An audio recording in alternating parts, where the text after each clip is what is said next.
I want to share 5 things that I've been doing to help my children with their own healing journey while I'm also healing myself. First is I listen without defensiveness, because in the beginning of us having first moved and the divorce and all that stuff, it was really hard to not get triggered by every little thing that they would want to talk about, any little thing that would happen, and I couldn't process it and neither could they. So I had learned how to listen without defensiveness, and that makes them feel more comfortable with talking to me about anything. The second, and one of the most hardest for me, is to regulate myself first, because we've all been in this situation where fight or flight, freeze or fawn, just everything is a threat became our lifestyle. And so trying to calm myself down and regulate myself was one of the hardest things. But I've noticed that since I have taken the time, and it just takes a few seconds for me at this point to just say, okay,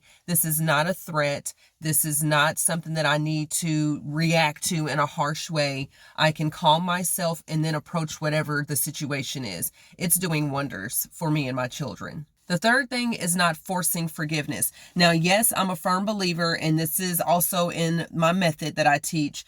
Forgiveness is very important. I do think that it unlocks a lot. But when we're talking about children, they process things differently. They externalize, internalize, and everything at their little developmental stages that they're at. So instead of forcing forgiveness, I just lay it out and say, forgiveness is there. Once you understand what you're forgiving a person for and what that looks like, then we can move forward and what that feels like. Fourth, and also super important, is allowing kids to feel their own feelings, especially for the kids who are raised in a narcissistic dynamic household.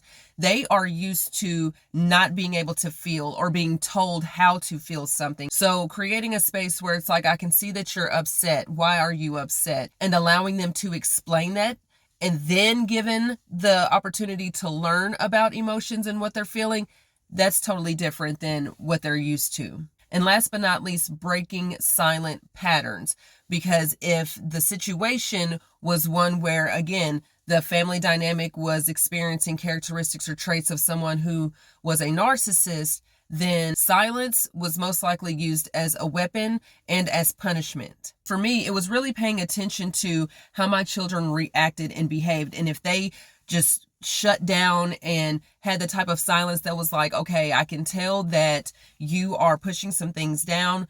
Would you like to talk about it? And creating that opportunity for them to say, okay, this is a comfortable situation. Mom is not out to get me. Mom is not telling me that I'm in trouble. She's actually showing me that she's safe and that this environment is okay. No one is going to come down on me for having feelings, for having emotions, for wanting to express them, and or be in the position to actually learn how to express and how to understand how they're feeling. So keep these 5 things in mind if you have children who grew up in a narcissistic dynamic household and you're now trying to figure out how in the world can I help them heal when I'm also trying to heal myself.